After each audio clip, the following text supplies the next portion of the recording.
Good morning friend, welcome to another blog. আজকে সকালবেলা একটা সংবাদ পেলাম যে ইরানের পরমাণু ঘাঁটিতে নাকি ইসরায়েল হামলা চালিয়েছে, তাই ভূমিকম্প হচ্ছে। এই যে ইসরায়েল আর ইরানের মধ্যে যে যুদ্ধটা শুরু হয়েছে, এই যুদ্ধটা কিন্তু সব দিক দিয়ে আমাদের জন্য ক্ষতিকারক। একে তো ইরান থেকে আমাদের তেল আসে, জ্বালানি গুলো আসে, পেট্রোল ডিজেল এগুলো তৈরি হয় এর মাধ্যমে। আর ইসরায়েল হলো আমাদের অনেক পুরনো বন্ধু।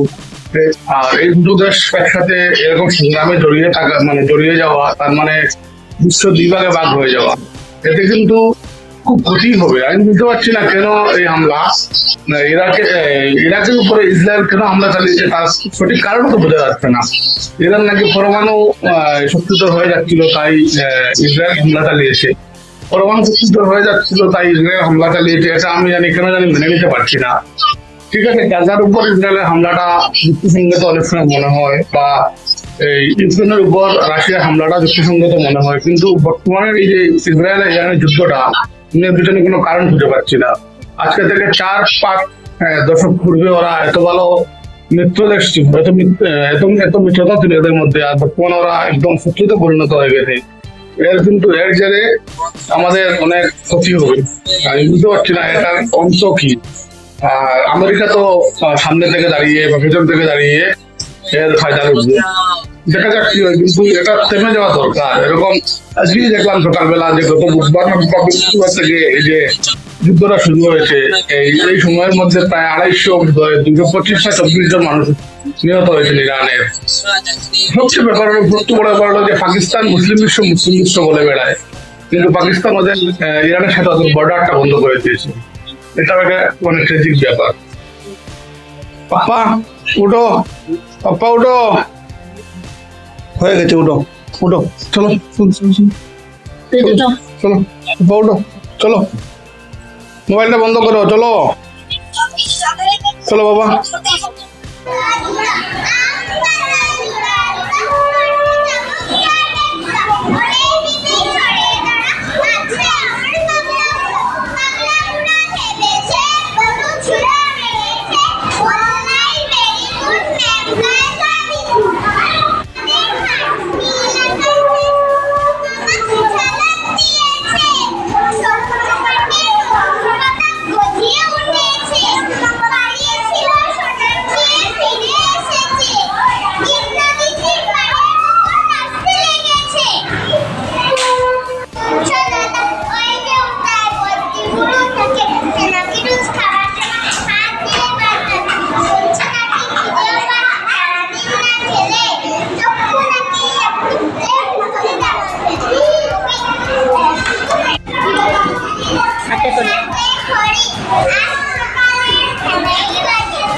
না তোমার গুণ আছে, না তোমার পড়াশোনা আছে, কিচ্ছু নেই। হ্যাঁ মিনু হয়েছে পড়া,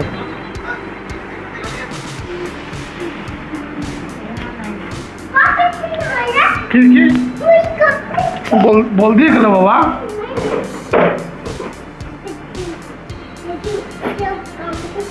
চলো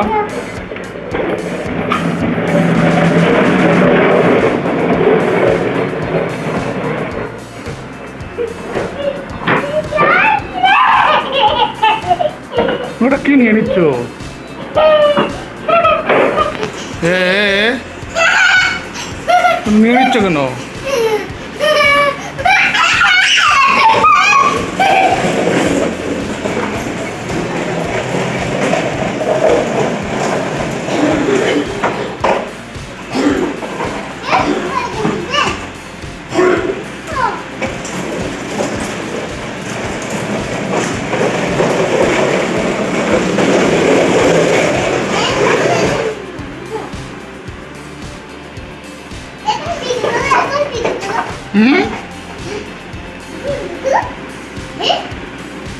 জি জি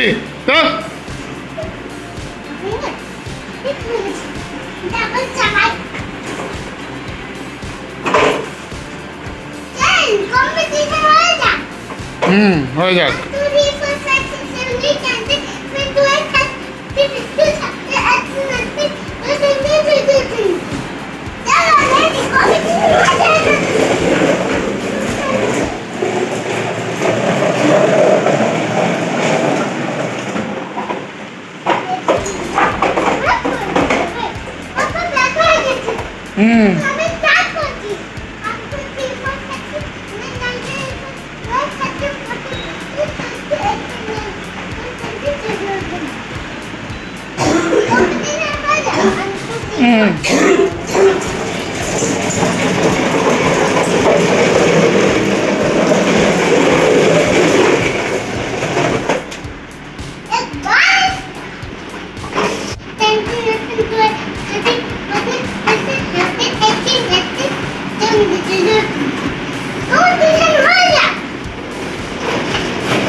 দাও